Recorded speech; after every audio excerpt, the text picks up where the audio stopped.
À 68 ans, elle vendait du pain au marché, puis une émission de télévision l'a trouvée. Bon retour et profitez de l'histoire. Le soleil matinal filtrait à peine à travers le toit usé du vieux marché, tandis que Mireille, une femme menue, aux cheveux argentés, disposait des miches fraîchement cuites sur son modeste étal en bois. Ses mains, marquées par des décennies à pétrir de la pâte, bougeaient avec une précision exercée malgré la fraîcheur printanière. Depuis 15 ans, elle occupait ce même coin du marché fermier dans cette petite ville côtière de Marseille, connue des habitants simplement comme la Dame au pain. Peu savait que derrière son sourire chaleureux se cachait une femme qui avait autrefois dirigé des conseils d'administration et conçu des bâtiments primés à travers le pays. Le regard de Mireille balaya le marché qui s'éveillait lentement. Les commerçants installaient leurs étals, tandis que les premiers clients, principalement des habitués, commençaient à affluer. Elle connaissait leurs visages, leurs préférences, parfois même les noms de leurs enfants et petits-enfants.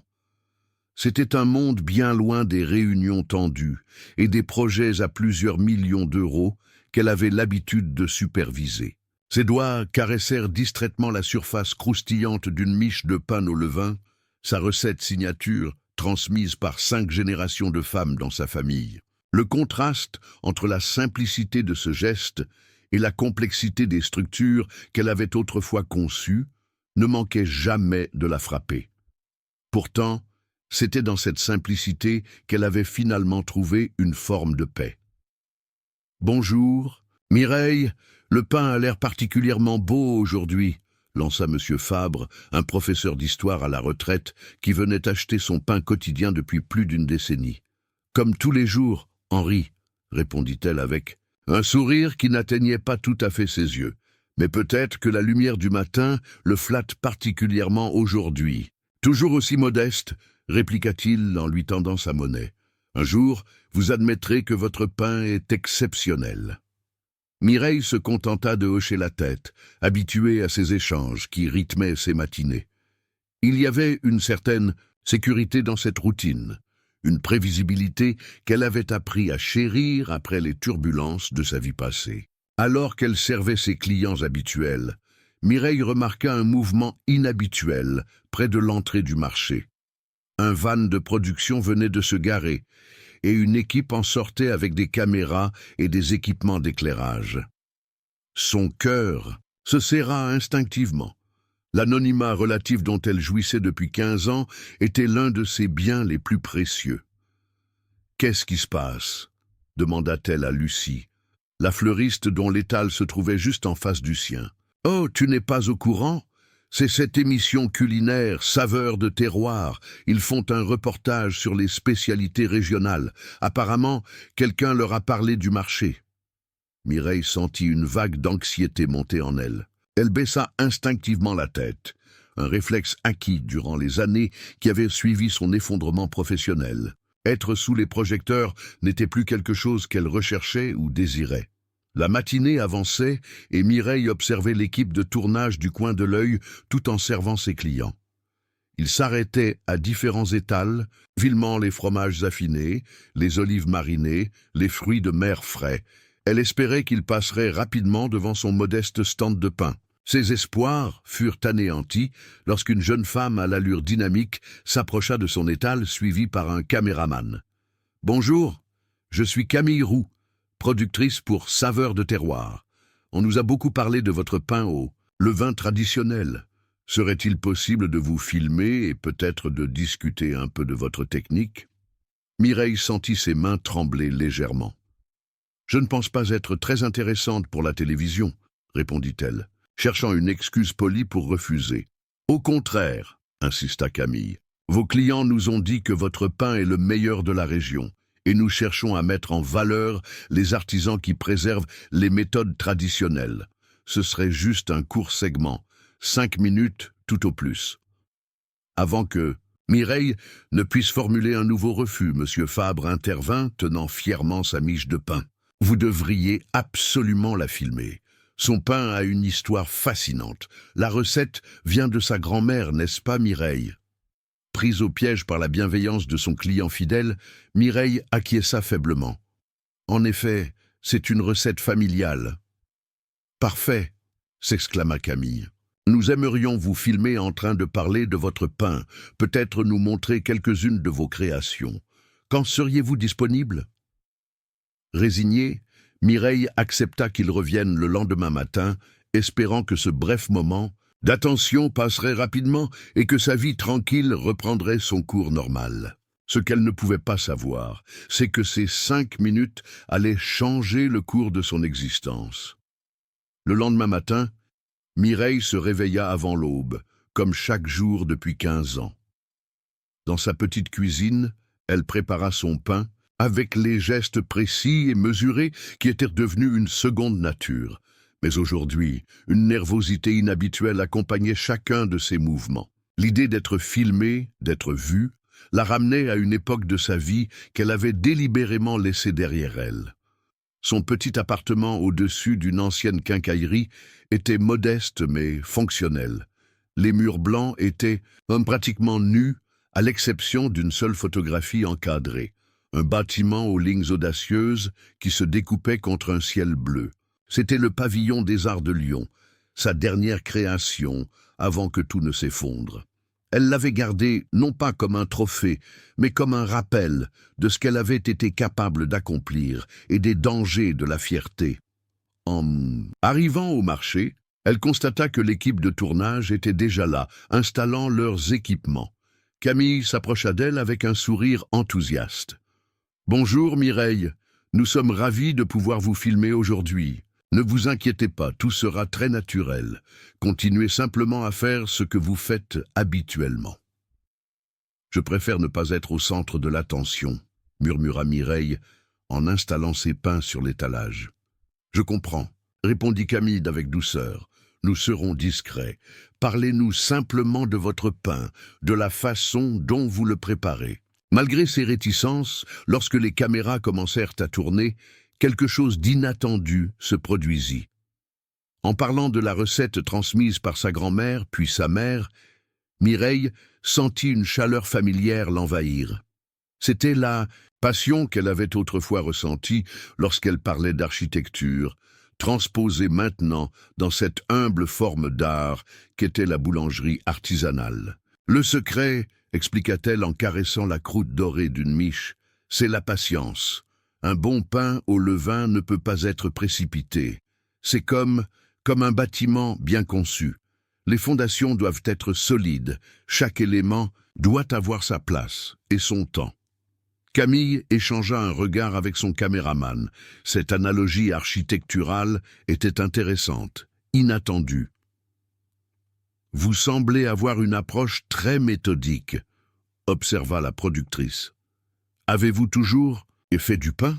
Une ombre passa sur le visage de Mireille. « Non, » répondit-elle simplement. « C'est une passion que j'ai redécouverte tard dans ma vie. »« Et avant ?» insista doucement Camille. Mireille marqua une pause, pesant soigneusement ses mots. « Avant, je construisais des choses différentes. Mais la vie nous emmène parfois sur des chemins inattendus. » La brièveté et le mystère de sa réponse, combinés à la dignité tranquille qui émanait d'elle, intriguèrent profondément l'équipe de tournage. Ce qui devait être un segment de routine sur une boulangère locale prenait une dimension inattendue. Alors que le tournage touchait à sa fin, Camille ne put s'empêcher de remarquer les mains de Mireille. Elles étaient visiblement marquées par des années de travail manuel, mais leurs mouvements conservaient une élégance et une précision qui semblaient incongrues pour une simple boulangère de marché. « Une dernière question, si vous permettez, » dit Camille, alors que les caméras continuaient de tourner. « Qu'est-ce qui vous donne le plus de satisfaction dans la fabrication du pain ?» Le visage de Mireille s'illumina d'un sourire authentique, le premier depuis le début du tournage. « C'est de créer quelque chose qui rassemble les gens. Le pain est universel, il transcende les différences. Dans un monde qui change constamment, il y a quelque chose de profondément réconfortant dans ce geste ancestral de partager du pain. » Cette réponse, empreinte d'une sagesse tranquille, conclut le tournage. Mireille poussa un soupir de soulagement en voyant l'équipe ranger son matériel. Elle espérait que ce bref moment sous les projecteurs serait bientôt oublié. Si tu aimes l'histoire, tape G5 dans les commentaires et abonne-toi pour plus de vidéos comme celle-ci. Sinon, tape 0, cela m'aide à créer un contenu encore meilleur pour toi. On continue. 3 semaines s'écoulèrent et la vie de Mireille reprit son cours normal. L'épisode du tournage devint progressivement un souvenir lointain, une anecdote qu'elle racontait parfois à ses clients les plus fidèles. Jusqu'à ce matin de juin où Lucie, la fleuriste, se précipita vers son étal, agitant frénétiquement son téléphone. « Mireille, tu es devenue une star. Le segment sur toi est sorti hier soir et il fait un carton sur les réseaux sociaux. » Mireille sentit son estomac se nouer. « Comment ça ? Regarde !»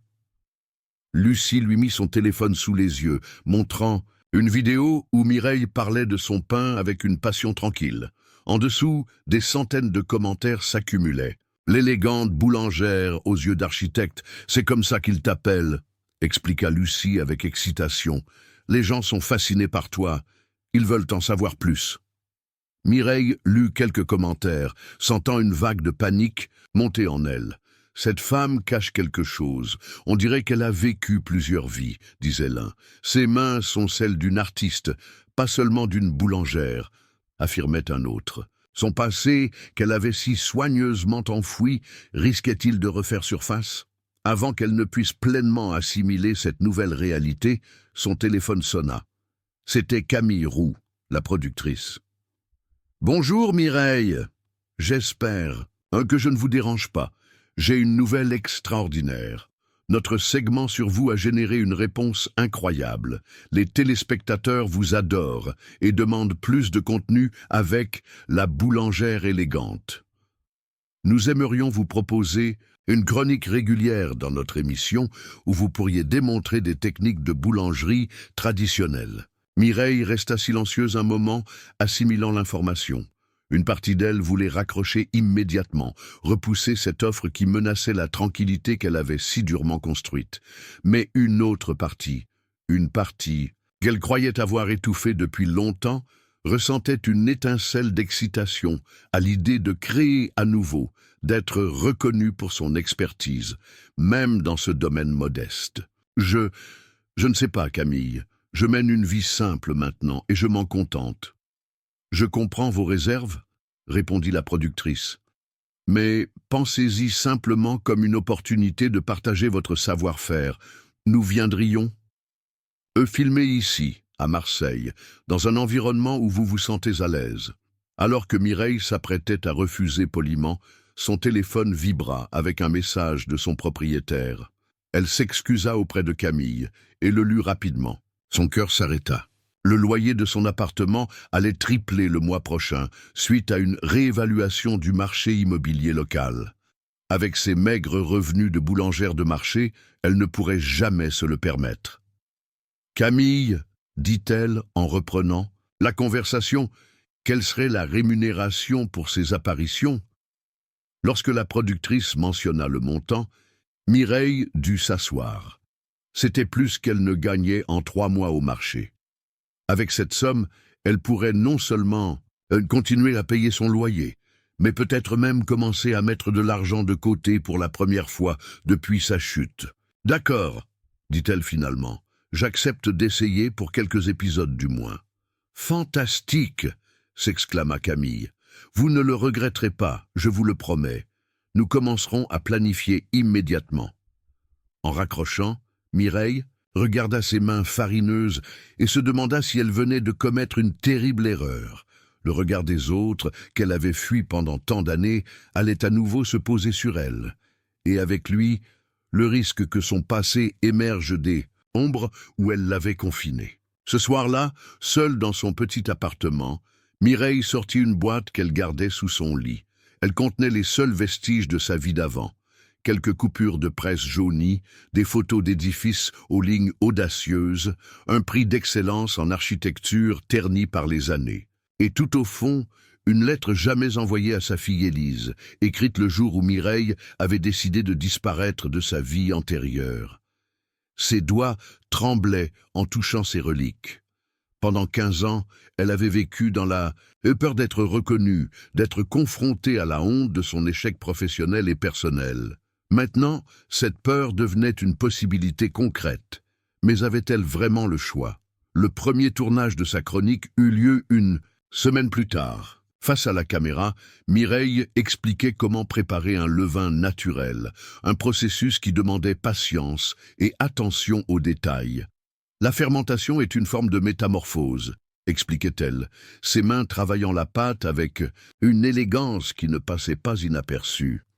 On prend quelque chose de simple, de la farine, de l'eau, et on lui donne le temps de devenir complexe, vivant. C'est une leçon d'humilité, un rappel que les transformations les plus profondes nécessitent du temps. Derrière ces paroles sur le pain se cachaient des réflexions sur sa propre vie, sur la transformation qu'elle avait elle-même vécue. Camille, observant depuis le moniteur, était fascinée par la profondeur que cette boulangère, apparemment ordinaire, apportait à son sujet.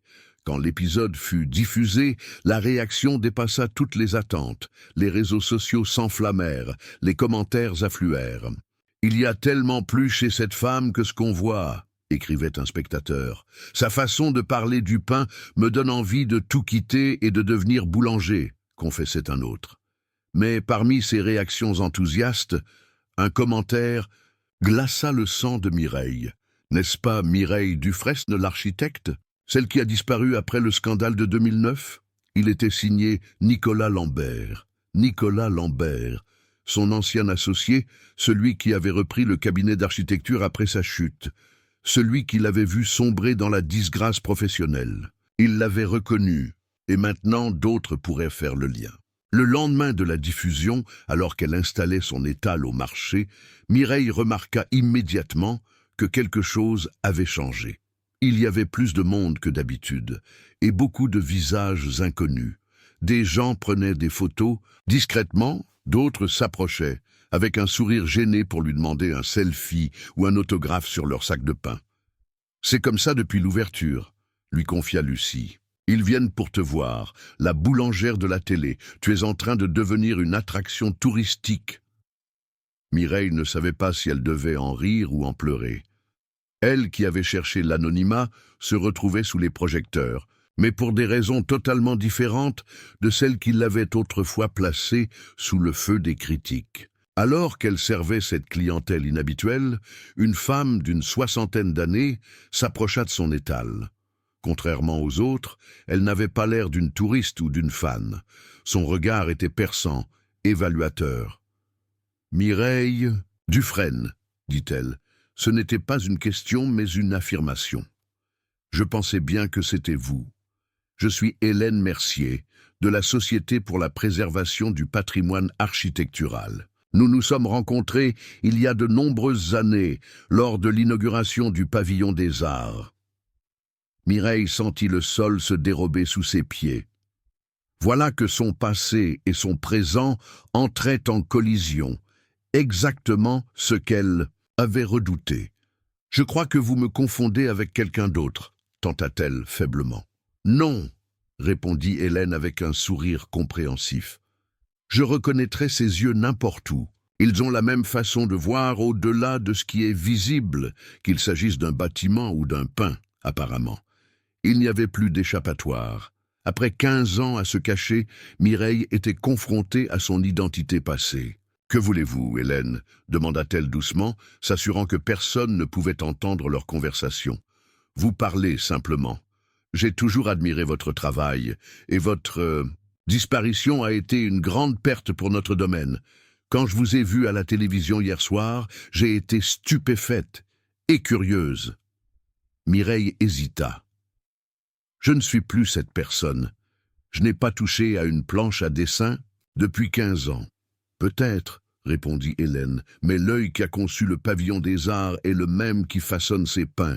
L'attention aux proportions, aux textures, c'est la marque d'un esprit qui comprend l'espace et la matière. » Cette observation touche à Mireille plus profondément qu'elle voulait l'admettre. Des des années, elle avait tenté de compartimenter ces deux versions d'elle-même, l'archi accomplie et la mélangère, entendre. Établir un lien entre les deux était troublant, mais étrangement validant. « Prenons un café », proposa Hélène. « Ou je peux revenir un autre jour si vous préférez. Je sais que vous êtes occupé maintenant. » Mireille jeta un coup d'œil à la file d'attente qui s'allongeait devant son étal.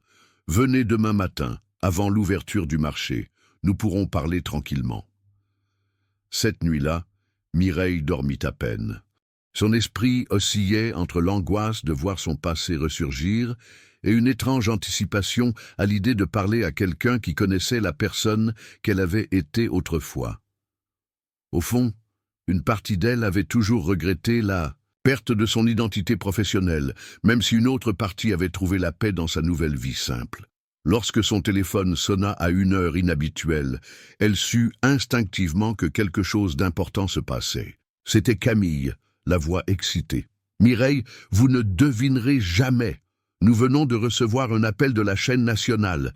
Ils veulent programmer votre segment dans leur émission matinale. C'est une exposition énorme. »« Camille, » commença Mireille. « Je ne suis pas sûr que... » « Et ce n'est pas tout, » poursuivit la productrice sans l'entendre. « La maison d'édition Gastronomie and Tradition nous a contactés. Ils sont intéressés par un livre de recettes mettant en vedette vos techniques de boulangerie traditionnelle et les histoires derrière elles. » Un livre.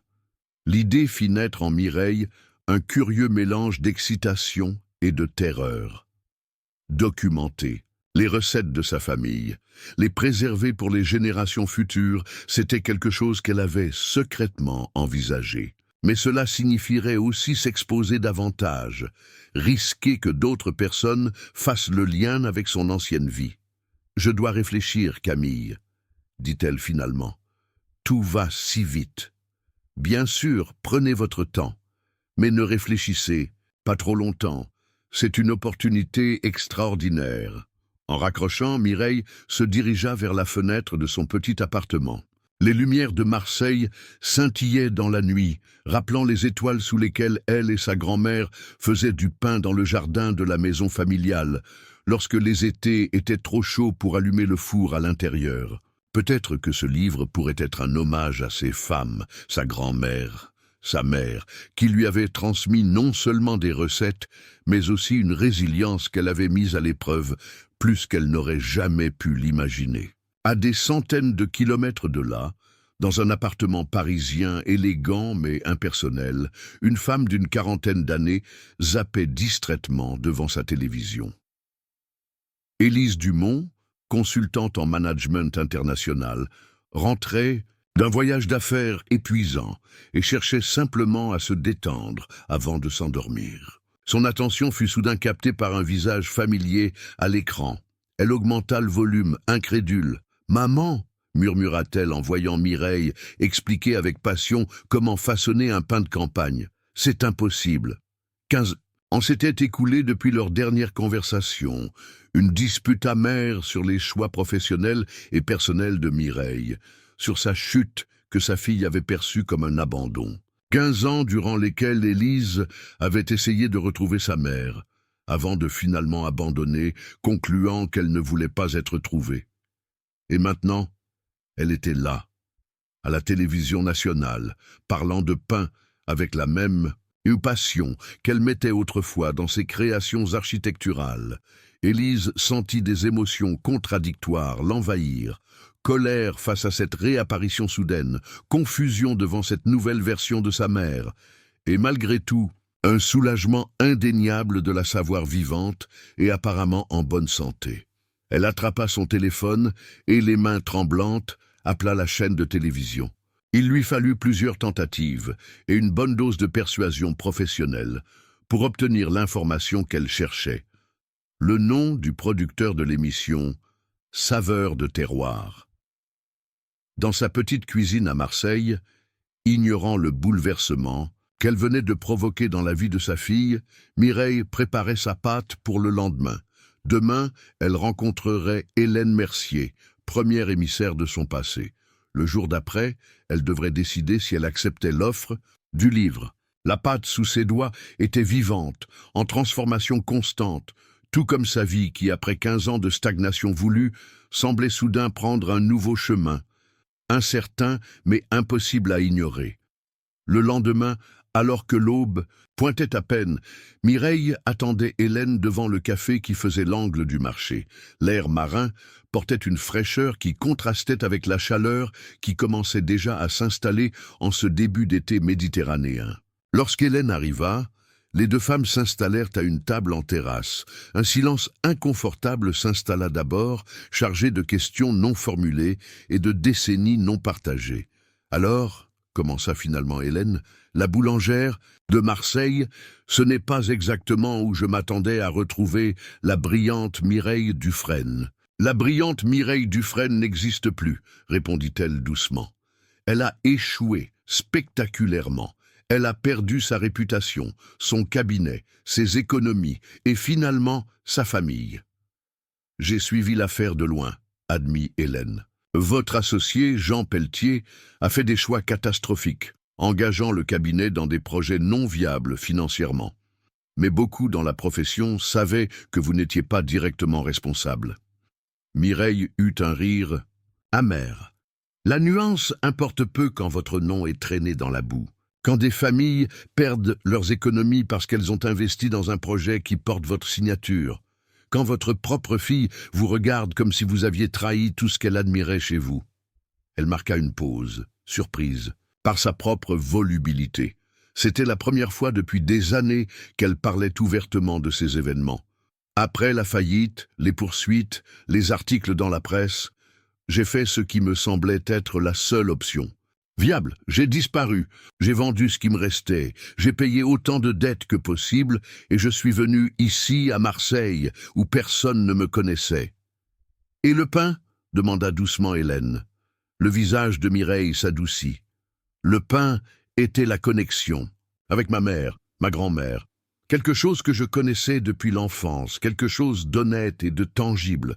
Quand tout s'est effondré, c'était la seule compétence que je possédais, qui n'était pas entachée par l'échec. Hélène hocha la tête, comprenant la poésie de cette reconversion. Et maintenant, vous voilà de retour sous les projecteurs, même si c'est pour une raison différente. Un accident, soupira Mireille. Je n'ai jamais cherché cette attention. Peut-être, répondit Hélène, mais je ne crois pas aux coïncidences de cette ampleur. Si vous êtes revenu sous les projecteurs, c'est peut-être que le monde n'en avait pas fini avec Mireille Dufresne. Mireille sentit une émotion inattendue monter en elle. Entendre quelqu'un prononcer son nom complet, reconnaître son identité, passée, provoquait un vertige étrange, comme si deux mondes longtemps séparés entraient soudain en collision. « Le monde a peut-être ses projets, » dit-elle finalement, « mais j'ai appris à ne pas faire de plans trop ambitieux. La chute est plus douloureuse quand on vient de haut. »« Je comprends, » acquiesça Hélène. « Mais laissez-moi vous dire pourquoi. Je suis vraiment venu vous voir. Notre société travaille actuellement sur un projet de rénovation du marché des artisans, un bâtiment historique à quelques rues d'ici. Nous cherchons un consultant qui comprend à la fois l'architecture traditionnelle et les besoins pratiques des commerçants. Quelqu'un comme vous. » Mireille se figea. « Je ne suis plus architecte, Hélène. Je n'ai plus de licence, plus de pratique. Vous n'auriez pas à signer les plans. Nous avons besoin de votre perspicacité, de votre expérience. Pensez-y comme une occasion de réconcilier vos deux vies, l'ancienne et la nouvelle. » Avant que Mireille ne puisse répondre, son téléphone vibra. C'était un message de Camille. « Urgence! Une équipe de tournage national sera au marché ce matin. Ils veulent vous interviewer pour leur journal télévisé. C'est une opportunité incroyable. » Mireille montra le message à Hélène avec un sourire résigné. « Il semble que mes deux mondes soient déterminés à se percuter aujourd'hui. »« Je reviendrai, » promit Hélène en se levant. « Réfléchissez à ma proposition. » L'équipe de tournage national arriva au marché alors que celui-ci commençait tout juste à s'animer. Leur présence attira immédiatement l'attention, créant une atmosphère d'excitation parmi les commerçants et les clients. Pour Mireille, cependant, chaque caméra supplémentaire, chaque nouvelle exposition médiatique était un pas de plus vers la révélation inévitable de son passé. L'interview se déroula dans une ambiance surréaliste. Le journaliste, visiblement charmé par cette boulangère au parcours mystérieux, posait des questions qui frôlaient dangereusement les frontières de sa vie antérieure. Mireille naviguait avec précaution, partageant son amour du pain et des traditions familiales, tout en évitant soigneusement toute mention de sa carrière d'architecte.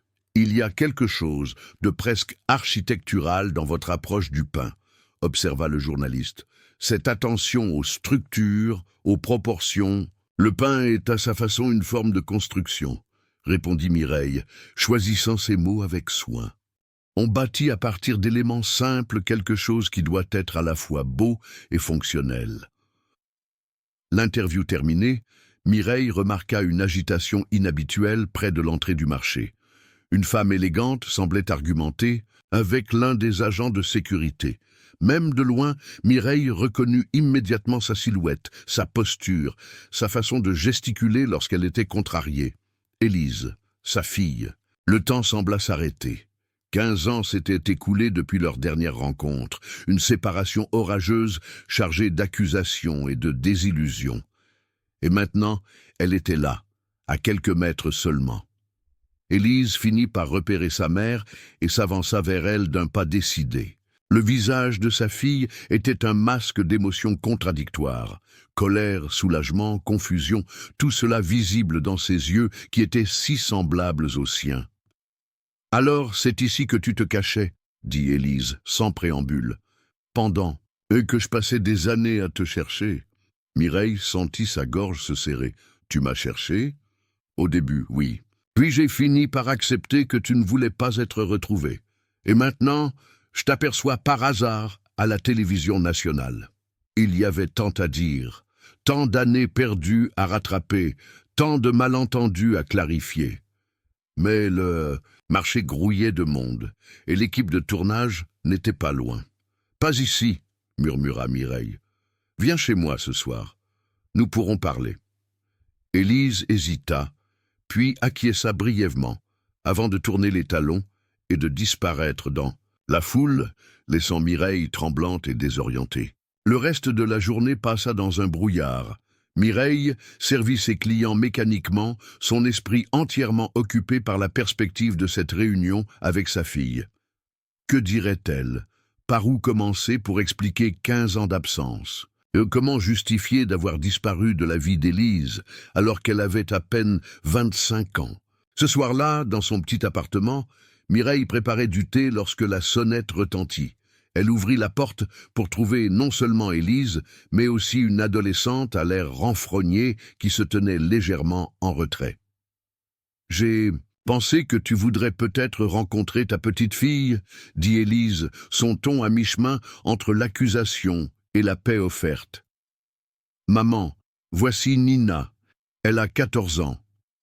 Une petite fille. » Mireille n'avait jamais imaginé cette possibilité. Cette adolescente, avec ses cheveux sombres et son regard intense, était une partie d'elle-même qui avait grandi dans son absence, un lien de continuité qu'elle croyait avoir rompu définitivement. « Nina », murmura-t-elle, incapable d'en dire, et plus tant l'émotion lui serrait la gorge. « Alors, c'est toi la grand-mère fantôme », dit l'adolescente avec un mélange de curiosité et de méfiance. « Tu ne ressembles pas du tout à une architecte célèbre. »« Je ne le suis plus, » répondit doucement Mireille. « Je ne l'ai pas été depuis longtemps. » Elles entrèrent dans l'appartement, l'atmosphère chargée de non-dits et d'émotions refoulées. Mireille servit le thé dans de simples tasses en céramique, si différentes de la porcelaine fine qu'elle possédait autrefois. « C'est modeste, » observa Élise, en regardant autour d'elle. « C'est suffisant, » répondit Mireille. « J'ai appris à vivre avec moins. »« Pourquoi ?» demanda abruptement Élise. « Pourquoi as-tu disparu? Pourquoi n'as-tu pas expliqué, demandé de l'aide?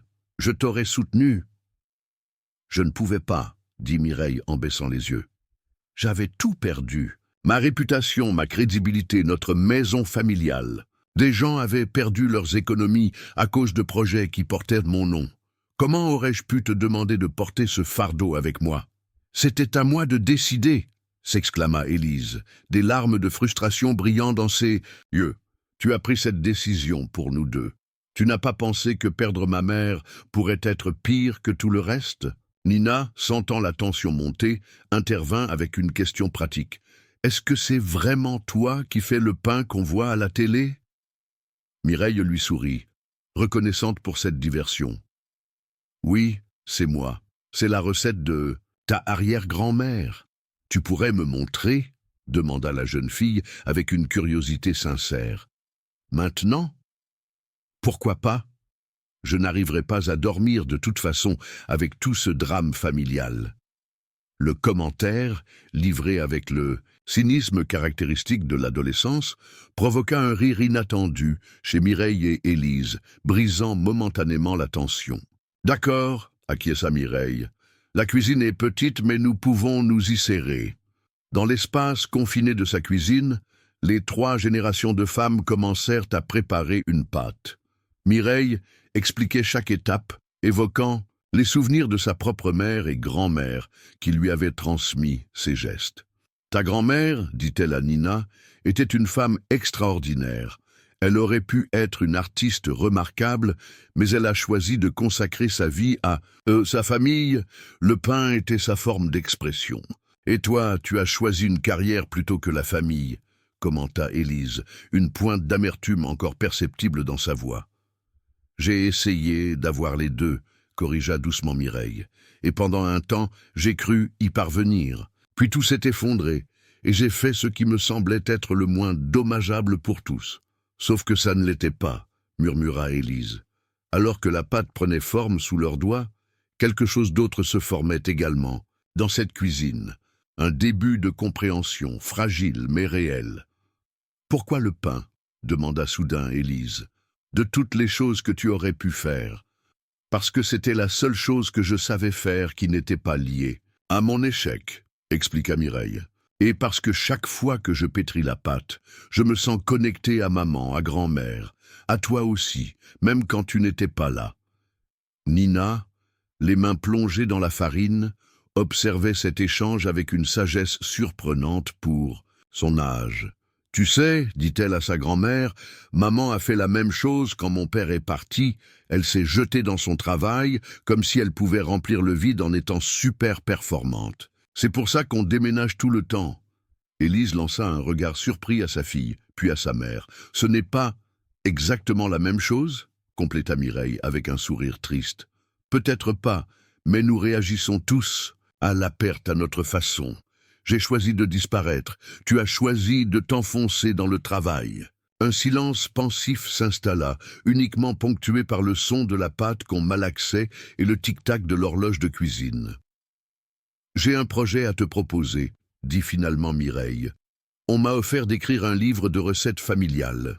Peut-être que vous pourriez y contribuer toutes les deux.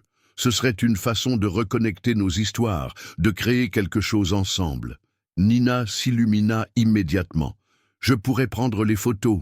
Je fais de la photographie au lycée. » Élise semblait plus réticente, mais elle ne rejeta pas l'idée. « Je suppose que je pourrais partager quelques recettes que j'ai adaptées au fil des ans. Des versions plus rapides pour les mères qui travaillent. » Mireille sentit une vague d'espoir la traverser. C'était un petit pas, mais c'était un début. Cette nuit, dans sa petite cuisine, quelque chose qui avait été brisé pendant 15 ans commençait tout juste à se recoller, morceau par morceau. « L'aube nous a jamais abandonnés. » Voilà une phrase que Mireille avait presque oubliée, une maxime que sa grand-mère répétait souvent pendant qu'elle pétrissait la pâte aux premières lueurs du jour. Ce matin-là, alors qu'elle s'installait à son étal au marché, ces mots lui revinrent avec une clarté saisissante.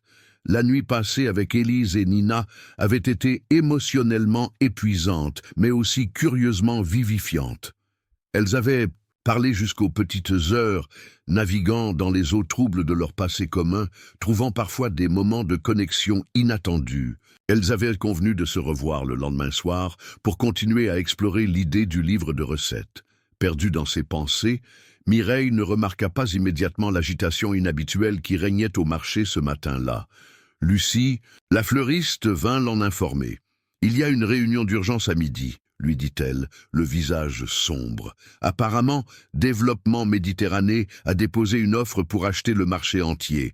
Ils veulent le démolir pour construire des appartements de luxe. » Mireille sentit son cœur se serrer. Ce marché était son refuge, l'endroit où elle s'était reconstruite après avoir tout perdu. L'idée qu'il puisse disparaître lui était insupportable. « Qui est derrière cette société ?» demanda-t-elle.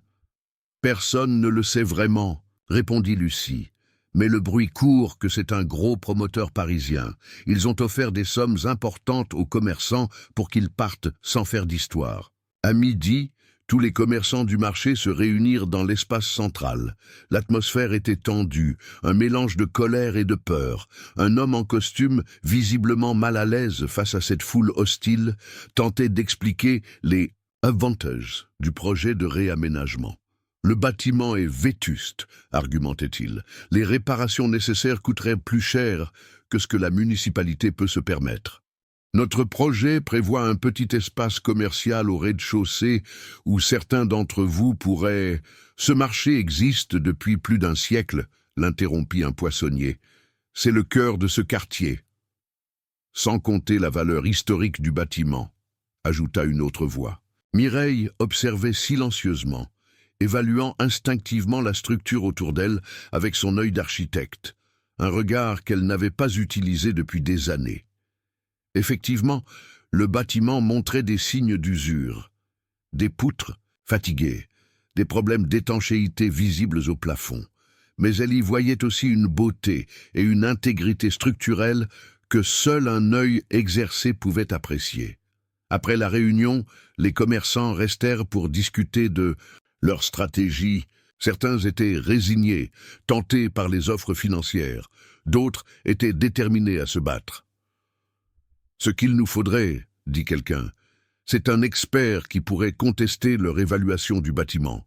Quelqu'un qui comprend. L'architecture m'inquiète de notre côté. » Plusieurs regards se tournèrent vers Mireille. Son récent passage à la télévision avait suscité des questions, et des rumeurs circulaient déjà sur son passé d'architecte. « Mireille, » commença Lucie avec hésitation, « est-ce vrai que tu étais architecte avant? C'est ce que disent certains clients qui t'ont reconnu. » Un silence s'installa. Mireille sentit le poids de tous ces regards, de toutes ces attentes. Pendant 15 ans, elle avait fui son identité passée, l'avait enterrée sous des couches de farine et de simplicité voulue.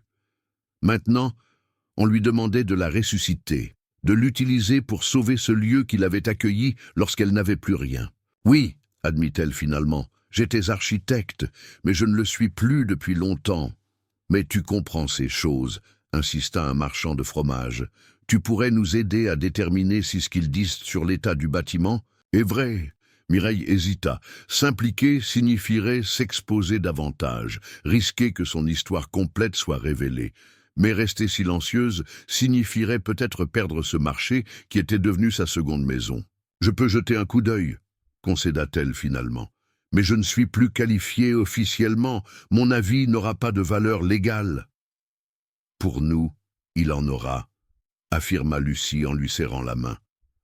Ce soir-là, lorsqu'Élise et Nina arrivèrent à son appartement, elles trouvèrent Mireille entourée de vieux carnets de croquis qu'elle avait déterrés du fond d'un placard. Ses mains, habituellement couvertes de farine, étaient maintenant tachées d'encre. « Qu'est-ce que c'est que tout ça ?»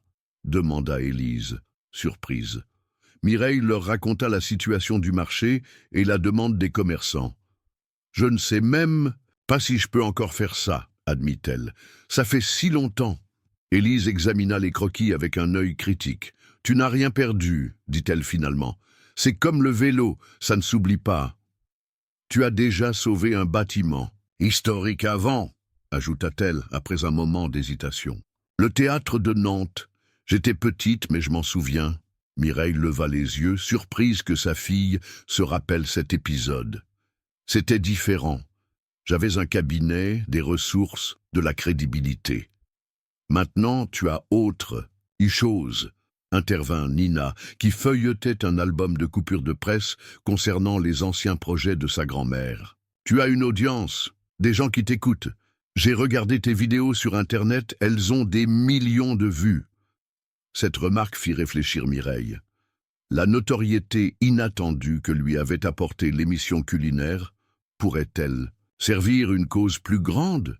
Pourrait-elle utiliser cette plateforme pour attirer l'attention sur la menace qui pesait sur le marché?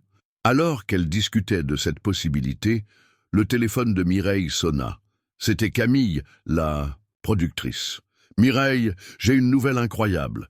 Devinez qui veut vous rencontrer, le PDG de Développement Méditerranée. Ils adorent votre émission et veulent vous proposer d'être leur porte-parole pour un nouveau concept de marché gastronomique de luxe. C'est une offre extrêmement généreuse. » Mireille se figea. Le destin avait décidément un sens de l'ironie, cruel. La même entreprise qui menaçait de détruire son sanctuaire voulait maintenant utiliser son image pour légitimer leur projet. « Je dois réfléchir, Camille, » dit-elle finalement. « Je vous rappellerai. » En raccrochant, elle se tourna vers Élise et Nina, qui avaient entendu sa partie de la conversation. « Voilà un développement inattendu. C'est une opportunité, » dit immédiatement Élise, son esprit d'affaires s'activant. « Tu pourrais rencontrer ce PDG, découvrir leurs véritables intentions, peut-être même les influencer de l'intérieur. Ou les exposer publiquement. » Suggéra Nina avec l'enthousiasme révolutionnaire propre à son âge. Mireille considéra ces options, sentant une énergie nouvelle l'envahir. Pour la première fois depuis des années, elle se trouvait dans une position où ses décisions pourraient avoir un impact significatif. C'était effrayant, mais aussi étrangement galvanisant. « Je vais accepter la rencontre, » décida-t-elle. « Mais d'abord, j'ai besoin d'en savoir plus sur ce bâtiment. Demain, je vais demander l'accès au sous-sol et aux structures porteuses. » Élise l'observait avec une expression mêlant surprise et respect. « Tu sembles différente, » remarqua-t-elle, « plus vivante. » « Peut-être que je le suis, » admit Mireille. « Peut-être que je commence à réaliser qu'on peut intégrer son passé sans être défini par lui. » Cette nuit-là, après le départ d'Élise et Nina, Mireille resta éveillée, longtemps, feuilletant ses vieux carnets de croquis. Des années de créativité et de passion s'étalaient devant elle. Des bâtiments qui se tenaient toujours fièrement à travers le pays, même si beaucoup ignoraient désormais qui les avait conçus.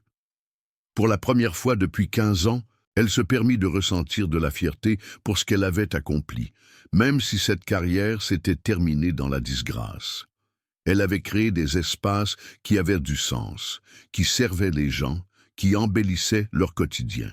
C'était un héritage qui méritait d'être reconnu, même s'il n'était reconnu que par elle-même. Le lendemain, armée d'une lampe torche et accompagnée du gardien du marché, Mireille explora les sous-sols rarement visités du bâtiment. L'espace était poussiéreux et encombré, mais son œil exercé repérait la qualité de la construction, la solidité des fondations qui avaient résisté à plus d'un siècle d'usage. « Regardez ces arches », murmura-t-elle, plus pour elle-même que pour le gardien. C'est un travail remarquable pour l'époque. Dans un coin, elle remarqua une vieille armoire métallique rouillée. Curieuse, elle l'ouvrit pour découvrir des dossiers jaunis par le temps. « Qu'est-ce que c'est » demanda-t-elle au gardien. « Aucune idée.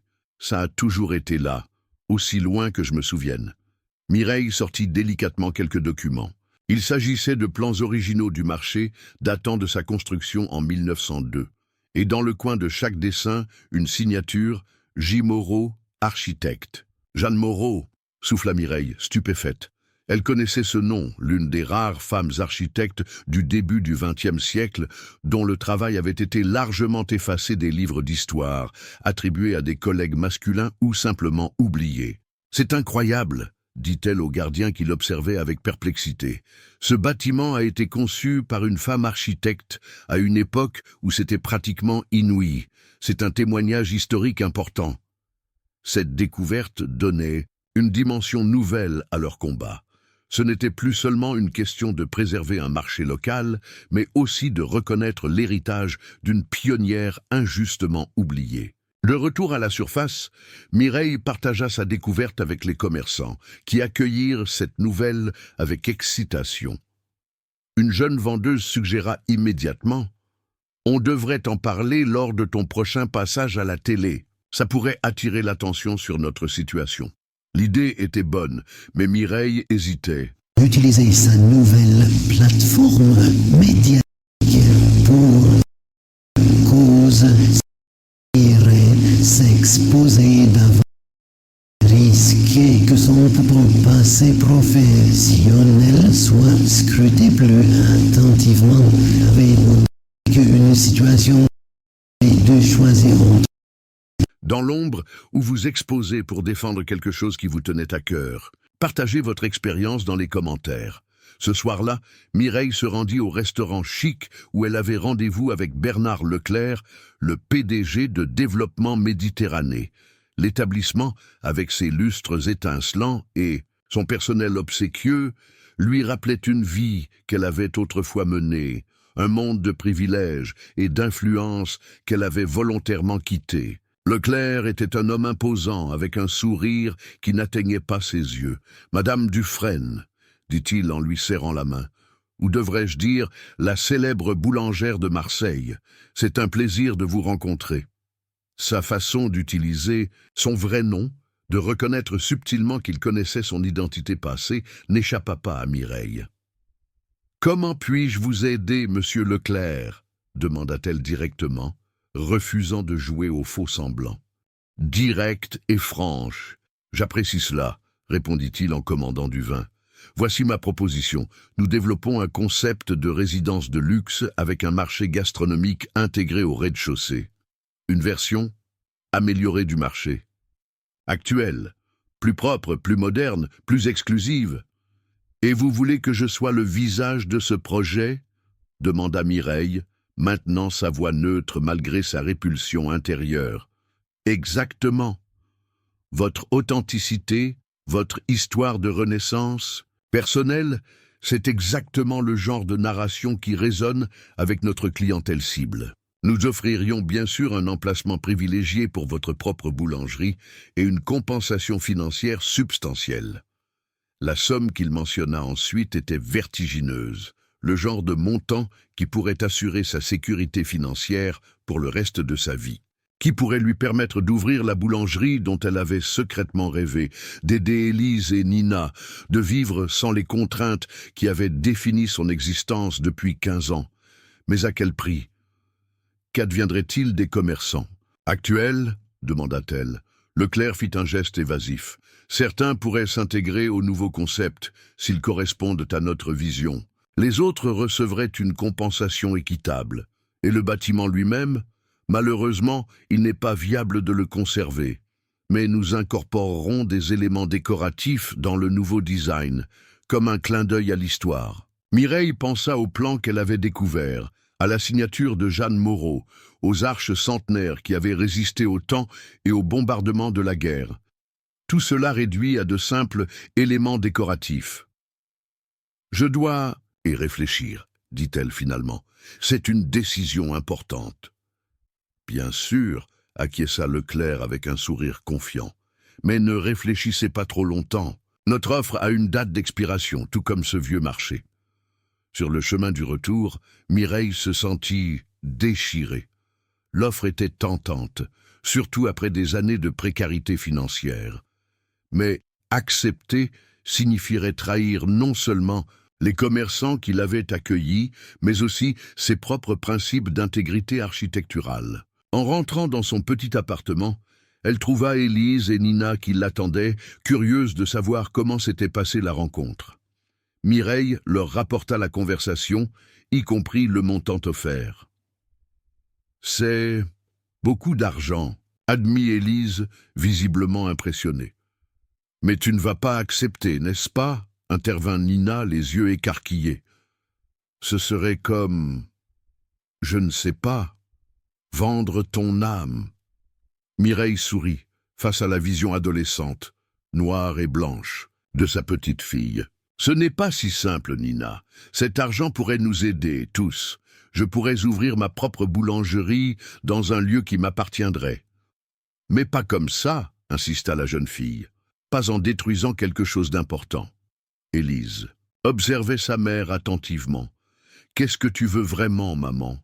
Pas ce que tu penses devoir vouloir, mais ce que tu désires réellement. La question prit Mireille au dépourvu. Pendant si longtemps, elle avait réprimé ses désirs, acceptant les limitations de sa nouvelle vie comme une forme de pénitence pour ses échecs passés. Que voulait-elle vraiment? Je veux créer, admit-elle finalement. Pas seulement du pain, mais quelque chose de significatif. Je veux laisser une trace positive, effacer l'échec qui a défini ma vie pendant si longtemps. Et je veux le faire avec intégrité, pas en sacrifiant les valeurs qui ont toujours guidé mon travail. Nina sourit, visiblement soulagée. Élise hocha la tête, un nouveau respect visible dans son regard. Alors c'est décidé, conclut Élise. Nous allons sauver ce marché. Nous? Demanda Mireille, surprise. Oui, nous. Je suis consultante. En management, je connais les rouages des grandes entreprises comme Développement Méditerranée. Nina est une as des réseaux sociaux. Et toi, tu as l'expertise architecturale et une plateforme médiatique. Ensemble, nous formons une équipe redoutable. Pour la première fois depuis 15 ans, Mireille ne se sentait plus seule face à l'adversité. Sa fille et sa petite-fille se tenaient à ses côtés, prêtes à se battre avec elle. Cette réalisation était à la fois terrifiante et profondément réconfortante. Le lendemain, Mireille contacta Hélène Mercier de la Société pour la préservation du patrimoine architectural pour lui faire part de sa découverte concernant Jeanne Moreau. Hélène fut immédiatement intéressée. « C'est extraordinaire !» s'enthousiasma-t-elle au téléphone. Jeanne Moreau est l'une des figures les plus sous-estimées de l'architecture française. Si nous pouvons prouver qu'elle a conçu ce marché, cela pourrait justifier une classification patrimoniale qui empêcherait la démolition. « Les plans sont là », confirma Mireille, avec sa signature. « J'arrive demain avec une équipe d'experts », promit Hélène. En attendant, ne parlez de ceci à personne, en dehors des commerçants. Surtout pas à Développement Méditerranée.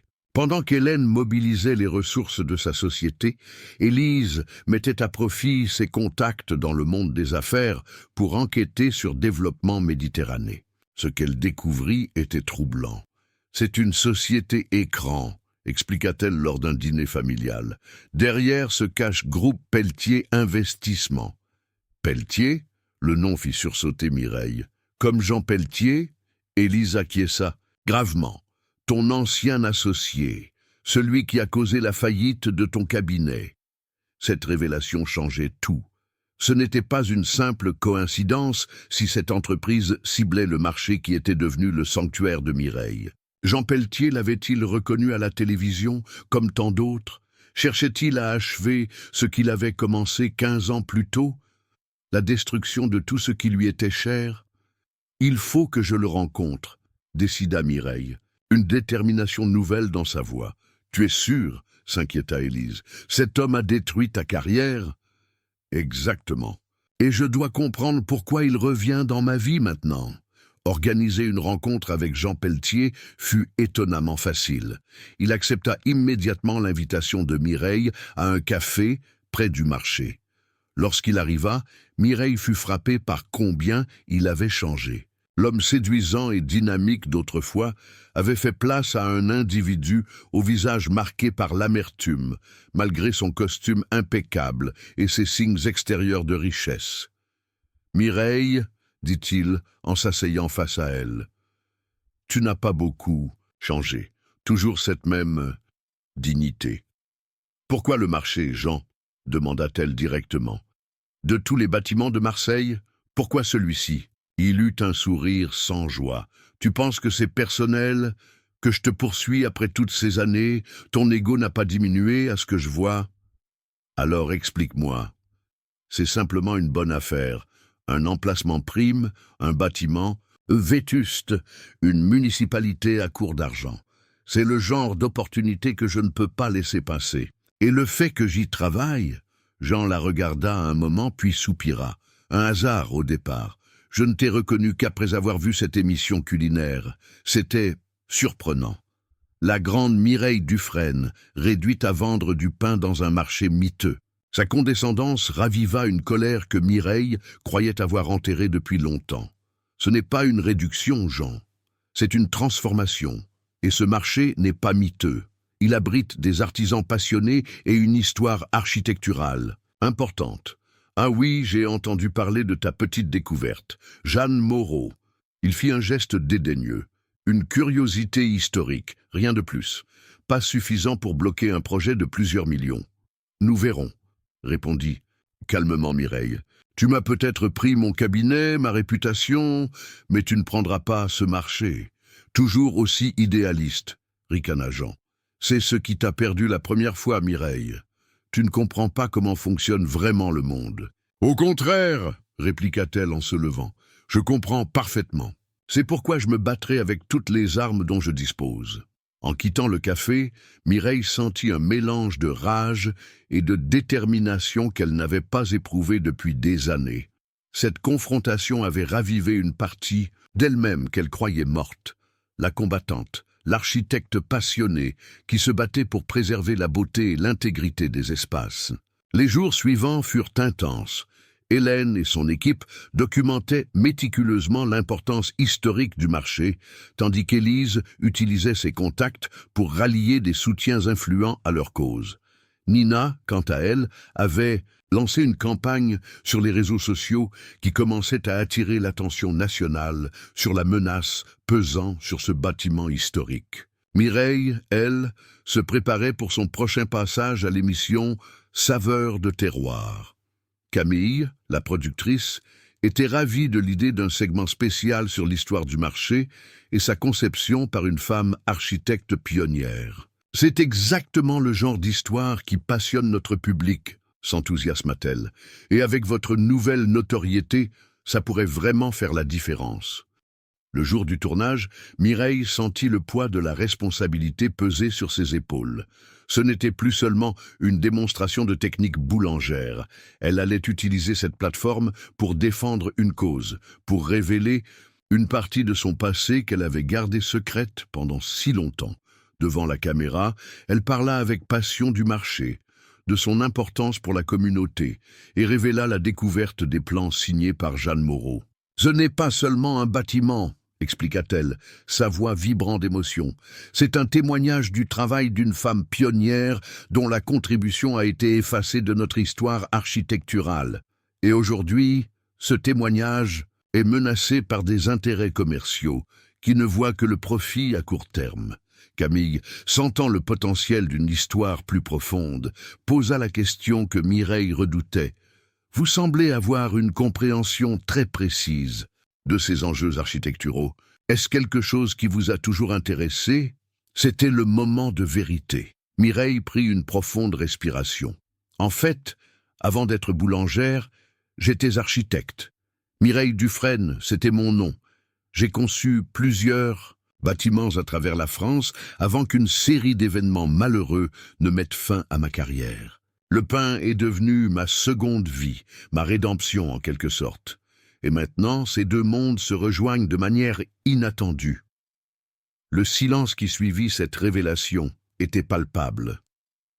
Puis Camille, comprenant l'ampleur de ce qu'elle venait d'entendre, orienta délicatement la conversation vers l'histoire personnelle de Mireille, lui permettant d'expliquer sa transformation sans entrer dans les détails douloureux de sa chute professionnelle. L'émission fut diffusée le lendemain soir et eut un impact immédiat. Les réseaux sociaux s'enflammèrent. Les médias nationaux reprirent l'histoire de l'architecte devenue boulangère, qui se battait pour sauver un marché historique conçu par une femme pionnière oubliée. Mais la réaction ne fut pas universellement positive. Le matin suivant, alors que Mireille arrivait au marché, elle fut accueillie par des regards inquiets. Lucie s'approcha d'elle, tenant son téléphone. « Ils ont publié un article », dit-elle gravement. « Sur ton passé, la faillite, les investisseurs qui ont perdu leur argent, tout. » Mireille prit le téléphone et lut l'article, son cœur se serrant à chaque mot. C'était un récit détaillé mais biaisé de la chute de son cabinet d'architecture, mettant l'accent sur les pertes financières subies par les investisseurs et suggérant qu'elle avait fui ses responsabilités en disparaissant. « Ces Pelletier, murmura-t-elle, Il essaie de me discréditer pour que personne n'écoute ce que j'ai à dire sur le marché.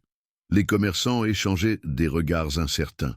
Certains semblaient hésiter à s'associer à elle maintenant que son passé controversé était exposé au grand jour. « Je comprends si vous préférez que je m'éloigne de notre combat, » dit Mireille, la gorge serrée. « Ma présence pourrait être plus nuisible qu'utile maintenant. » Un silence pesant s'installa, jusqu'à ce que M. Fabre, le professeur d'histoire, à la retraite qui achetait son pain quotidien depuis des années, s'avance. « Je me souviens de cette affaire, dit-il. C'était dans tous les journaux à l'époque. Mais ce que cet article ne mentionne pas, c'est que l'enquête officielle a conclu que vous n'étiez pas personnellement responsable des décisions financières qui ont mené à la faillite. Votre associé, en revanche... Comment savez-vous ? Cela, demanda Mireille, stupéfaite. J'étais historien avant d'être retraité, sourit-il. La recherche est une seconde nature pour moi. Et quand j'ai commencé à soupçonner qui vous étiez réellement, j'ai fait mes devoirs. D'autres commerçants acquiescèrent. « Nous te connaissons depuis 15 ans, Mireille, » dit Lucie. « Nous savons quelle personne tu es. Ton passé ne change rien à cela. » Cette acceptation, cette confiance malgré la révélation de ses échecs, passé toucha Mireille plus profondément qu'elle ne l'aurait imaginé. Pendant tant d'années, elle avait vécu dans la peur du jugement, dans la honte de son effondrement professionnel. Découvrir que les gens pouvaient connaître son histoire complète et continuer à la respecter était une guérison qu'elle n'avait pas anticipée. Le soutien des commerçants du marché fut rapidement suivi par celui du public. Loin de la discréditer, l'exposition de son passé semblait humaniser Mireille aux yeux des spectateurs. Des messages de soutien affluaient, beaucoup de personnes partageant leurs propres histoires d'échecs professionnels et de réinvention personnelle. Camille appela, excitée. « Mireille, c'est incroyable! La chaîne veut faire un épisode spécial, entièrement consacré à votre histoire. Votre parcours d'architecte renommé à boulangère de marché, puis votre retour sur le devant de la scène pour défendre ce bâtiment historique, c'est exactement le genre d'histoire inspirante qui captive notre audience. » L'occasion était parfaite pour exposer la menace qui pesait sur le marché à un public encore plus large, mais cela signifierait également revisiter publiquement les moments les plus douloureux de sa vie, y compris la trahison de Jean Pelletier et la rupture avec sa fille. Avant qu'elle ne puisse répondre, son téléphone vibra avec un message d'un numéro inconnu. « Nous devons parler, l'offre a changé. Jean. » Cette nouvelle approche de Pelletier suggérait que leur campagne commençait à avoir un impact. Hélène avait déposé une demande officielle de classement patrimonial pour le marché, basée sur la découverte des plans de Jeanne Moreau. Si elle était acceptée, elle bloquerait efficacement le projet de développement méditerranéen. Mireille décida de rencontrer Jean une nouvelle fois, accompagnée cette fois d'Élise, dont l'expertise en négociation commerciale pourrait être précieuse. Ils se retrouvèrent dans un restaurant discret. Jean semblait tendu, moins arrogant que lors de leur précédente rencontre. « Votre campagne médiatique commence à affecter nos investisseurs », admit-il sans préambule. « Et cette histoire de classification patrimoniale pourrait retarder le projet de mois, voire d'années. »« C'est l'idée, » répondit calmement Élise. « Voici notre nouvelle proposition. » Continua Jean en poussant un dossier vers elle. « Nous conserverons la façade historique du marché et intégrerons une partie de la structure originale dans notre design. De plus, nous créerons un espace dédié à l'œuvre de Jeanne Moreau avec une exposition permanente sur les femmes architectes. » Mireille feuilleta le dossier, examinant les nouveaux plans avec son œil d'architecte. C'était un compromis, certes, mais qui sacrifiait encore l'intégrité fondamentale du bâtiment et déplacerait inévitablement la plupart des commerçants actuels. « Ce n'est pas suffisant, » dit-elle finalement. « Le marché n'est pas qu'une façade ou une structure physique, c'est un écosystème social, une communauté d'artisans qui dépendent de son accessibilité et de son authenticité. » Jean se renfrogna. « Qu'est-ce que tu veux exactement, Mireille ? Une vengeance pour ce qui s'est passé il y a 15 ans. »« Non !» répondit-elle, surprise de constater la vérité de cette affirmation. Ce que je veux, c'est préserver quelque chose de précieux, et peut-être, au passage, réparer une partie du mal que nous avons fait ensemble. » Élise observait cet échange avec perspicacité. « Monsieur Pelletier, » intervint-elle, « avez-vous considéré une approche entièrement différente, une qui pourrait satisfaire vos objectifs financiers tout en préservant l'intégrité du marché? » « J'écoute, » répondit-il sceptique. « Une restauration plutôt qu'une démolition, un investissement dans l'authenticité plutôt que dans le luxe générique. Des études montrent que les espaces qui préservent leur caractère historique génèrent souvent plus de valeur à long terme que les nouvelles constructions. » Mireille regardait sa fille avec admiration. Élise combinait la vision idéaliste qu'elle-même avait autrefois avec un pragmatisme commercial que Jean ne pouvait ignorer. « Cela coûterait une fortune, » objecta-t-il. « Pas nécessairement, » répondit Mireille, saisissant l'ouverture. « J'ai examiné la structure. Les fondations sont solides, les arches sont en excellent état. Ce qui est nécessaire, c'est une rénovation ciblée, pas une reconstruction complète. » Une lueur d'intérêt apparut dans les yeux de Jean. « Tu serais prête à t'impliquer dans ce projet? À mettre ton expertise d'architecte au service de cette restauration ?» La question prit Mireille au dépourvu. Retourner à l'architecture, même de façon consultative, n'était pas quelque chose qu'elle avait envisagé, mais l'idée était étrangement séduisante. « Je pourrais considérer un rôle consultatif, » concéda-t-elle. « Si le projet respecte véritablement l'héritage de Jeanne Moreau et maintient l'accessibilité pour les commerçants actuels. » Ils se séparèrent sans accord définitif, mais avec une ouverture vers une solution potentiellement acceptable pour toutes les parties. Pour la première fois, Mireille entrevoyait une issue où le marché pourrait être sauvé sans conflit. Destructeur, que se passera-t-il ensuite? Mireille aura-t-elle le courage de reprendre son identité d'architecte? Jean Pelletier tiendra-t-il parole cette fois-ci? Et quelle sera la réaction du public à cette nouvelle collaboration inattendue? Le lendemain, alors que l'aube teintait le ciel de Marseille, Mireille travaillait déjà dans sa petite cuisine, pétrissant la pâte pour les pains du jour. Mais aujourd'hui, ses gestes habituellement mécaniques étaient ponctués de pauses, où elle griffonnait des croquis sur un carnet posé à côté de son plan de travail. Des idées pour la restauration du marché, des solutions aux problèmes structurels qu'elle avait identifiés. Élise la trouva ainsi lorsqu'elle arriva, les mains couvertes de farine, mais l'esprit visiblement ailleurs, absorbée dans un monde de lignes et de proportions qu'elle avait abandonné 15 ans plus tôt. « Tu es déjà en train de concevoir ?» observa sa fille avec un sourire. « Simplement quelques idées, » répondit Mireille, presque gênée d'être surprise dans ce retour à ses anciennes habitudes. La structure des toits pourrait être renforcée sans compromettre l'esthétique originale. Et j'ai pensé à un système qui pourrait améliorer la circulation de l'air sans nécessiter une climatisation moderne intrusive. Élise examina les croquis, impressionnée. « C'est brillant, maman, tu n'as rien perdu de ton talent. » Un éclat de joie traversa le regard de Mireille avant d'être tempéré par le doute. « Je ne suis plus architecte, Élise. Je n'ai plus de licence, plus de légitimité. » Professionnelle. Hélène pourrait t'aider avec ça, suggéra sa fille. La Société pour la préservation du patrimoine architectural a de l'influence, et après tout ce battage médiatique, je pense que beaucoup dans la profession seraient ravis de voir Mireille Dufresne faire un retour. Avant que Mireille ne puisse exprimer ses réserves, la sonnette de la porte d'entrée retentit. C'était Camille, la productrice de l'émission, accompagnée d'un homme que Mireille n'avait jamais vu. « Mireille !» s'exclama Camille avec son enthousiasme habituel. « Je vous présente Marc Villeneuve, directeur éditorial chez Éditions Architecture et Patrimoine. Il a une proposition fascinante pour vous. » Marc expliqua qu'après avoir vu Mireille à la télévision et suivi l'histoire du marché, sa maison d'édition souhaitait lui proposer un livre, non pas seulement sur le pain, comme l'avait suggéré Gastronomy and Traditions, mais un ouvrage explorant les parallèles entre l'architecture et la boulangerie artisanale, culminant avec le projet de restauration du marché de Marseille.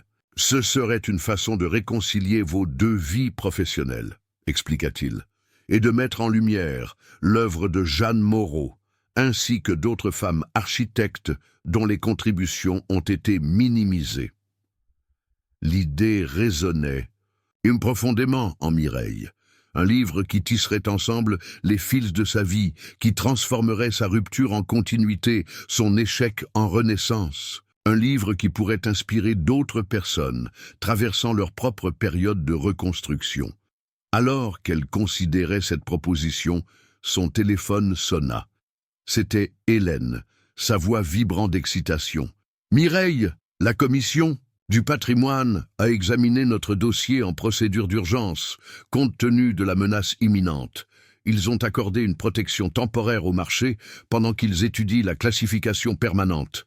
Développement Méditerranée ne peut pas procéder à la démolition pour le moment. » Cette nouvelle était un soulagement immense, mais Mireille savait que ce n'était qu'une victoire temporaire. La vraie bataille serait de trouver une solution viable à long terme, une qui satisferait à la fois les impératifs économiques et la préservation du patrimoine. « Mireille, dit soudain Élise, je pense que tu devrais accepter l'invitation de la chaîne nationale pour cet épisode spécial sur ton histoire. C'est l'occasion parfaite pour présenter une vision alternative. Pour le marché, une qui pourrait rallier le soutien public et faire pression sur Pelletier. » C'était logique.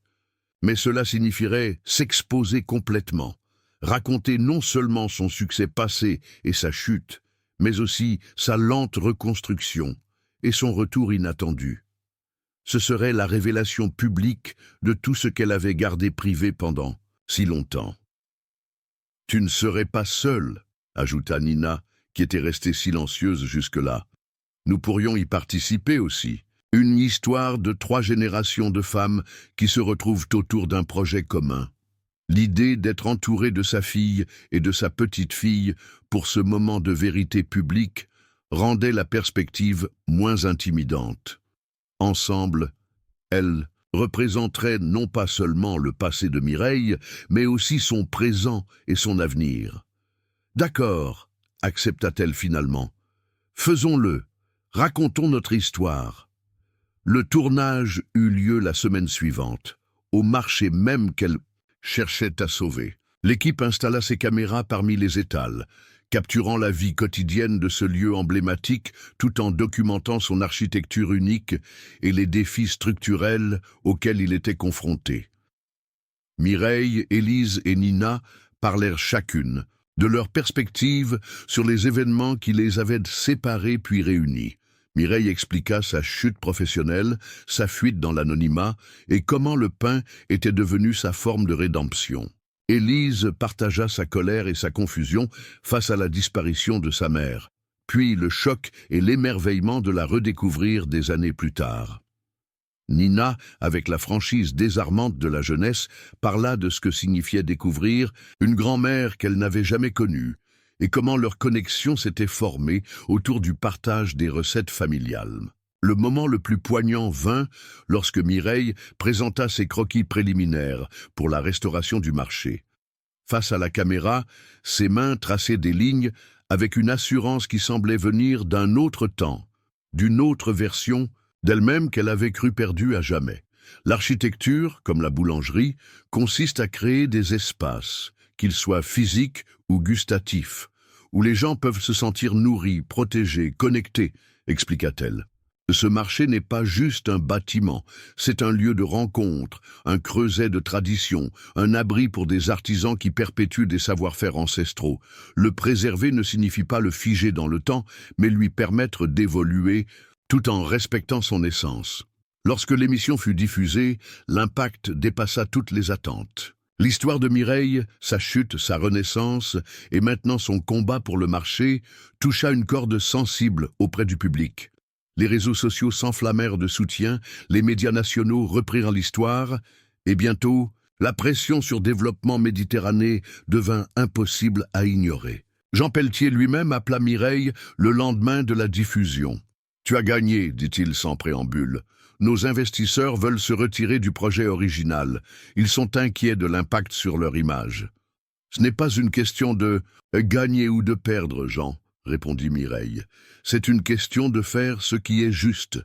Ta proposition de restauration, avec les modifications que nous avons suggérées, c'est un compromis qui pourrait fonctionner pour tout le monde. » Il y eut un long silence à l'autre bout de la ligne.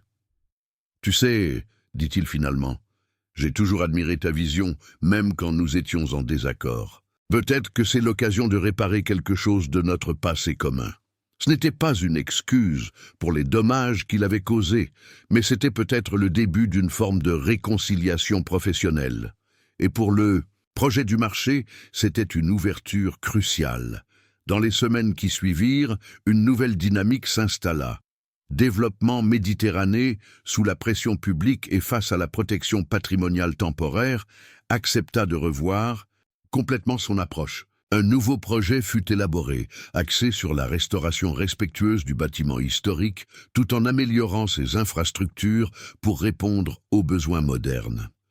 Mireille, d'abord simple consultante, se retrouva de plus en plus impliquée dans la conception. Avec le soutien d'Hélène et de la Société pour la préservation du patrimoine architectural, elle entreprit les démarches pour faire reconnaître son expertise et potentiellement récupérer un statut professionnel qu'elle croyait perdu à jamais. Pendant ce temps, sa notoriété médiatique continuait de croître. Son livre de recettes, devenu un projet familial avec Élise et Nina, était en tête des précommandes. L'éditeur architectural s'impatientait pour son deuxième ouvrage sur les parallèles entre architecture et boulangerie, et les offres pour développer sa propre gamme de produits boulangers se multipliaient. Un matin, alors qu'elle pétrissait sa pâte quotidienne dans sa petite cuisine, Mireille fut frappée par l'ironie de sa situation. Elle, qui avait fui la notoriété, se retrouvait à nouveau sous les projecteurs. Elle, qui avait abandonné l'architecture, était en train de concevoir un projet majeur. Elle qui avait renoncé à sa famille l'avait retrouvé de la façon la plus inattendue. Mais cette fois, les choses étaient différentes. Sa notoriété n'était pas basée sur une image parfaite, mais sur une histoire vraie, avec ses échecs et ses renaissances. Son retour à l'architecture n'était pas motivé par l'ambition personnelle, mais par le désir de préserver quelque chose de précieux pour sa communauté. Et sa famille reconstruite était plus forte pour avoir traversé l'épreuve de la séparation. Ce matin-là, en façonnant ses miches avec le même soin qu'elle mettait désormais à dessiner ses plans de restauration, Mireille réalisa qu'elle n'avait plus besoin de compartimenter ces différentes parties d'elle-même. L'architecte et la boulangère n'étaient pas des identités séparées, mais les facettes complémentaires d'une femme qui avait finalement appris à intégrer son passé dans son présent. 3 mois plus tard, l'inauguration de la première phase de restauration du marché fut célébrée par toute la communauté. Les commerçants, rassurés sur leur avenir, avaient participé activement à la conception des espaces rénovés. L'héritage de Jeanne Moreau était honoré par une exposition permanente, attirant des visiteurs intéressés par l'histoire des femmes pionnières en architecture. Mireille se tenait au centre du marché restauré, Élise et Nina à ses côtés, observant les clients et touristes qui découvraient ce lieu avec émerveillement. Son pain était toujours là, sur un étal désormais plus élégant, mais tout aussi accessible. Et sur le mur adjacent, une petite plaque discrète mentionnait son rôle dans la sauvegarde et la restauration du bâtiment. « Qu'est-ce que tu ressens ?» demanda doucement Élise. Mireille sourit, contemplant les arches centenaires qui avaient retrouvé leur splendeur d'origine. « Je me sens entière, » répondit-elle simplement. « Pour la première fois depuis très longtemps, je me sens vraiment entière. » Dans sa nouvelle boulangerie, située à 2 pas du marché, Mireille avait créé un espace qui reflétait parfaitement la fusion de ces 2 passions. La disposition des lieux avait été conçue avec l'œil précis de l'architecte, créant des flux naturels pour la clientèle et des espaces de travail ergonomiques. Mais l'atmosphère chaleureuse et l'odeur enveloppante du pain frais en faisaient avant tout un sanctuaire de réconfort et de tradition. À l'arrière, un studio lumineux abritait son nouveau bureau d'architecture spécialisé dans la restauration de bâtiments historiques. Hélène l'avait aidé à obtenir une réhabilitation professionnelle partielle, lui permettant de travailler comme consultante sur des projets patrimoniaux.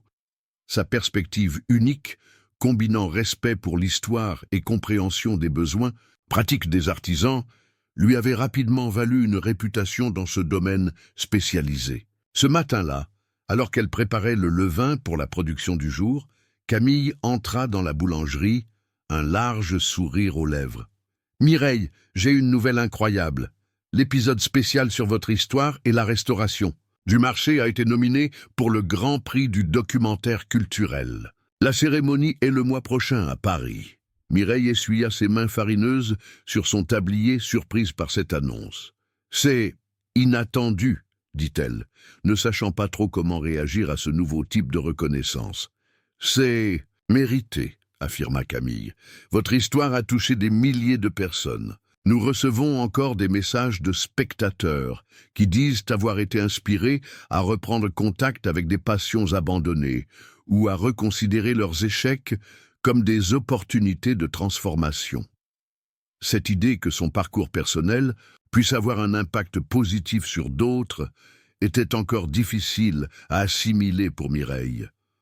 Pendant si longtemps, elle avait considéré sa chute comme une honte à cacher, une tache sur son existence. L'idée qu'elle puisse être réinterprétée comme une histoire inspirante de résilience et de réinvention lui semblait toujours étrange. Élise, qui avait décidé de s'installer à Marseille pour quelques mois, afin de travailler sur leur livre de recettes familiales, entra à ce moment-là, accompagnée de Nina. « Bonjour, grand-mère !» s'exclama l'adolescente, qui s'était rapidement habituée à utiliser ce terme qu'elle n'avait jamais pu prononcer auparavant. « J'ai apporté les photos que j'ai prises hier pour le livre, je pense que tu vas les adorer. » Nina avait révélé un véritable talent pour la photographie, capturant l'essence des recettes, mais aussi les mains qui les préparaient, celles de Mireille, d'Élise et les siennes propres, 3 générations unies par le geste ancestral de pétrir la pâte. Pendant qu'elles examinaient les photos, la clochette de la porte d'entrée tinta. Jean Pelletier entra, tenant un dossier sous le bras. Leur relation, bien qu'encore teintée de méfiance, s'était transformée en un partenariat professionnel prudent depuis que le projet de restauration du marché avait commencé. « Mireille » salua-t-il avec une inclination de tête polie. « Les plans modifiés pour la phase 2, la ville les a approuvés, mais j'aimerais ton avis sur quelques détails techniques. » C'était étrange de voir cet homme, qui avait autrefois contribué à détruire sa carrière, la consulter maintenant avec un respect professionnel évident. La vie avait décidément un sens de l'ironie que Mireille commençait tout juste à apprécier. « Bien sûr, » répondit-elle, « laisse-moi terminer la mise en forme de cette fournée et je te rejoins dans mon bureau. » Alors que la journée s'écoulait, Mireille naviguait entre ses différents rôles avec une aisance qui l'aurait surprise quelques mois plus tôt. Elle finalisait la cuisson du pain de l'après-midi, consultait les plans de restauration avec Jean, discutait des recettes pour le livre avec Élise et admirait les photos de Nina. Chaque activité semblait nourrir les autres, comme si les compartiments qu'elle avait créés dans sa vie se dissolvaient pour former un tout harmonieux. En fin d'après-midi, alors que le soleil commençait à baisser sur Marseille, Mireille monta sur le toit du marché restauré. C'était devenu son rituel, un moment de contemplation où elle pouvait observer la ville qui l'avait accueillie dans son heure la plus sombre et qui, contre toute attente, était devenue le théâtre de sa renaissance. Élise la rejoignit, s'accoudant silencieusement à la balustrade à côté d'elle. « À quoi penses-tu » demanda sa fille après un moment. « Je pense à ta grand-mère » répondit Mireille, son regard perdu dans l'horizon où le bleu de la mer se fondait avec celui du ciel. Elle disait toujours que la vie est comme le pain au levain. Elle prend son temps, elle a besoin d'espace pour respirer, pour fermenter. Parfois, elle s'effondre un peu avant de trouver sa forme définitive. Mais À la fin, si on a fait les choses correctement, si on a été patient, on obtient quelque chose de nourrissant et de beau. Élise sourit, prenant la main de sa mère. Elle aurait été fière de toi, de nous.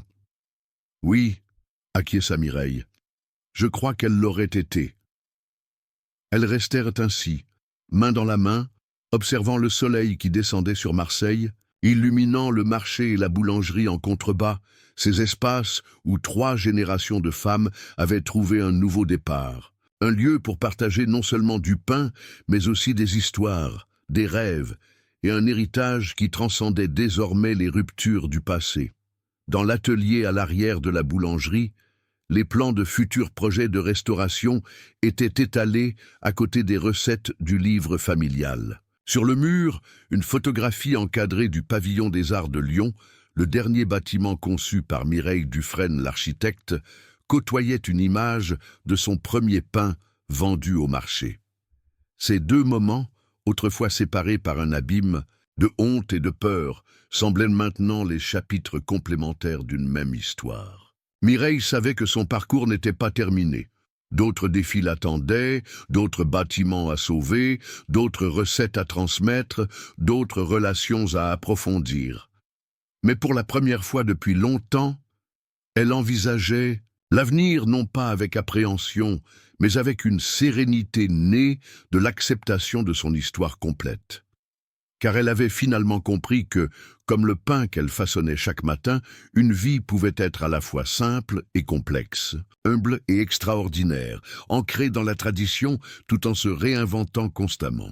Et que la beauté résidait précisément dans cette transformation continue, dans cette capacité à prendre les ingrédients bruts de l'existence, succès et échecs, joies et peines, et à les transformer en quelque chose qui nourrissait non seulement soi-même, mais aussi ceux qui nous entourent. Le soleil avait presque disparu à l'horizon, baignant la ville d'une lumière dorée qui rappelait la croûte parfaitement cuite d'une miche de pain au levain. Mireille inspira profondément l'air marin, savourant ce moment de paix. « Il est temps de rentrer », dit-elle doucement à Élise. « Nina nous attend pour commencer la préparation du dîner, et demain sera une journée bien remplie. » « Comme toutes. Tes journées maintenant ?» observa sa fille avec un sourire. « Oui, acquiesça Mireille, et j'en savoure chaque minute. » Tandis qu'elle descendait l'escalier qui menait du toit au marché en contrebas, Mireille pensa à toutes les personnes qui avaient contribué à sa transformation, les commerçants qui l'avaient accueillie sans poser de questions. Camille, qui avait vu en elle plus qu'une simple boulangère, Hélène qui avait reconnu la valeur de son expertise passée, et bien sûr Élise et Nina qui lui avaient offert une seconde chance d'être mère et grand-mère. La boulangerie, avec ses vitrines illuminées et son odeur réconfortante, semblait les attendre comme un phare dans le crépuscule. À travers la fenêtre, Mireille pouvait voir Nina, qui préparait déjà la table, disposant avec soin les assiettes et les couverts pour leur dîner familial. Cette vue, si simple et pourtant si précieuse, lui rappela les paroles que sa grand-mère répétait souvent en enfournant le pain. « Ce n'est jamais simplement du pain que nous créons, ma petite. C'est un foyer. » Et c'était exactement ce que Mireille avait réussi à reconstruire, contre toute attente. Un foyer. Non pas fait de murs et de toits, bien qu'elle en ait conçu beaucoup dans sa vie, mais de connexions humaines, de traditions partagées, et d'un amour qui, comme le levain, avait simplement eu besoin de temps et d'espace pour retrouver sa force. Félicitations! Tape 9 dans les commentaires pour me montrer que tu es resté jusqu'à la fin avec moi. Merci d'avoir regardé, et à demain pour une nouvelle histoire sur cette même chaîne.